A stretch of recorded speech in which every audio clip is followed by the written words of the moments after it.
No people in the house doing today just want to make a very clear message to people. Never stand down against corruption and any kind of corruption, corruption, even small corruption, as I would call it, like corruption in a local business that is taking an extra few bucks. Corruption in any government, corruption in local government either. Never stand down to people. That's what I'm more or less saying to them. I'm more or less saying to people, never stand down to them, because when you get your voice out there, when people hear you, you know, from then it's turns into a full scale, as I would call it, revolution. That's nearly what it turns into, because the matter of public attention comes to things like this if you get your voice heard, because obviously RT will never allow anybody to voice their opinion against any kind of state corruption or anything like that. An example I have here, which is very, very in my mind all the time, is the corruption with Maurice McCabe. Well, not he wasn't to blame. Maurice McCabe, was Tusla and on Galders in the corner. Obviously, now I'm not pushing the pitting all the Galds with one push. It was obviously the high ups in the Galds. It's not the lower down Galds. It's just on the beat. So Maurice McCabe, sorry, I'm sure loads of people know about it, and then people discussed about it because it's not talked about in the news. As soon as they found out it was the state's fault, they nearly took a fit, the RT, because they didn't know what to say about it. Because he was innocent, he was totally, completely innocent. It was Tusla and the Gald's fault. Completely unbelievable how they could do that to some man. Especially a Gald who's over the state for a long time. Like, how could they do that? And they tried to suppress him, more or less. That's what I'm trying to say. The Gald, along with Tusla, trying to try and make him be a paedophile. That's what they tried to put a name on him to make him be a paedophile. And obviously he wasn't. He's totally innocent. He never done anything, and they were obviously making porkies, as they were called in this country, lies. Making lies, trying to get him in trouble because he spoke out against Garda corruption. And I know myself, and I think a lot of people in Cavan know about this corruption that we never really talk about that much, because we want to live the past in the past. And hopefully the Galds have learned a lesson from it, because obviously the Galds have reformed a tiny bit. Anyway, Tusla, it's a big, like, I understand it's how to speak out against the state. It's how to speak out against anything. It's how to speak out. It's a huge fight to speak out against anything at all. And it does take time, and it does take a lot of strength. It does take a lot of courage out of you to speak out against these things. But if anything ever happened, if you felt like were unwrong, if you were done wrong by the state, let's just say a Gald, like, you have every right to ask a Gald, why are you arresting me? Give me a logical reason. Why am I being arrested for voicing my opinion or anything like that? Obviously within reason. If you obviously burn a house down, that's good reason enough, and you're mentioned the Gals, that's obviously a good reason to arrest you. But if you just, like, as I was watching here, which I probably would do a video with, I get more information about it. With a woman, I can't think of her name, because I was watching it a while ago. Mary something, I can't think of her name. But she lost her child, and this is a typical thing what Tusla would do. Obviously make people feel small. Obviously trying to tear people apart. Not, and wouldn't you mind, OT never bothered to put it on it. Obviously I'm going to just tell you about the story. Obviously Tusla won't like it because they don't like me, and I don't like them because, like Maurice McGee, that put a lot. I used to didn't mind Tusla. That's the truth. I used to think they were at least done a bit of good for children, but obviously they're just corrupt to the core, and the more corrupt than the Galds. Believe me, the Galds are just following them like little dogs around the place.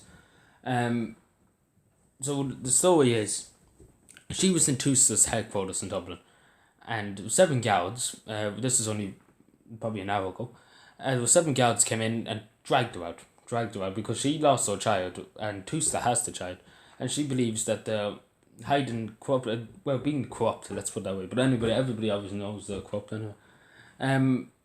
Obviously I don't put any blame on Minister Catherine Sapone, because obviously she does a good bit, but it's obviously the higher ups, whoever she puts in charge of Tusla is obviously the corrupt person, because Catherine Sapone, I wouldn't mess with her. That's the thing, because I met her once or twice, and she seems, to me, because I met some corrupt people in my time, she doesn't strike me as a person that would take much messing from any government or any, from any state or any corruption at all. But it does beg the question, what's she doing about this? Because this woman was dragged out by 7 Gardaí, and that's a bit of an overkill, to be honest. One guard's enough, to be honest, as they always say, but is one guard enough nowadays? Like, it's just a disgrace that, like, she's doing the right thing. She has, whether not really occupied, I don't really like, if she went outside the place and started shouting, then obviously, that's the stuff in the piece and the rest of that. But if she went inside and obviously closing hours, but I wouldn't mind if she went, like, if she's done it outside, she would be totally above the law, to be honest. If she just went outside and started walking up and down with a plaque, like, that's you're allowed to do that, like, but not when he's, like, that's probably, you'll probably be counted as breaking the net if you stood in there for night time, or if you shouted at people, that's stuff in the piece. But it's a disgrace. I'm just saying to people, they're the examples I give to you there. Like, I have examples of my own with the Catholic Church, which I never afraid to stand up to them, because I'm not afraid, because the church has no say in this country anymore. So bye bye Catholic Church, out the window, go home. Never, I don't want to hear of you. Because I obviously speak, anybody comes to me, obviously most of the times, about the Catholic Church, I'm denouncing them as much as I can, and denouncing them as much as I can, they can't do anything. Couldn't do anything, because the church has lost their power in this country, and they haven't got power, and they haven't got the guts to take me on, because I start, if anything ever, like, the one thing about me is, like, the time of Benai, let's just put it that way, the Benai government was obviously annoying me, and I was annoying them back, so, that was a tense situation. I was really, really tense, and I'm really going to put it that way. But I was going to speak, I had every right in the Irish Constitution, and every right in the Geneva Conference for Human Rights to express my outrage of at the gay laws. I expressed it. I said it publicly. I'm never going to take it back. They always said to me to take it back, but I never take it back, and I never take it back about the king. I never will, and I never will admit it. That he's a king. I will never admit he's a dictator. And I'm still stick by that to that day, even though they threatened me with many threats. I still stand by my word, and I'm still not going to retract it, no matter if they come to my house and blow me up. I'm going to go to my death with my gravestone saying I will never declare that king, that person, that dictator in Brunei, a king. I will call him a dictator, and that's going to be on my gravestone if they do kill me, because I will show defiance against them, because if it's the last thing I do, will. But never stand down, and take it for somebody who done it many times, who stood up, and they were like, oh, this cunt's never going to give up. Like, I literally have patience. When it comes to these things, I have so much patience to wait around and annoy the state as much as I can, and annoy anybody as much as I can. I just sit around and just wait. Like, I have good patience. I have good patience to wait for the wind to blow. And eventually the things work out. But I always say to people, never be afraid. Always get your voice. Like, I know, never bother going to OT. Like, the first place I will go to anybody who wants to speak out against state corruption or anything like that is go to a solicitor, go to a barrister. It's better to get one of them on the side, like once I went to a solicitor about something. And, it's better to get somebody who's very experienced with the law, and who, like, they're good speakers. Barristers and solicitors are good speakers. Like, they're really, really good speakers. And they can get the guards to in a knot, because they're just literally how good the questions that could come out of their mouth. And that's the first place I will go to, a solicitor or barrister, a person a barrister or solicitor, because they are, as I said, really, really good talkers, and they're not going to be quiet. That's one thing they're not going to do.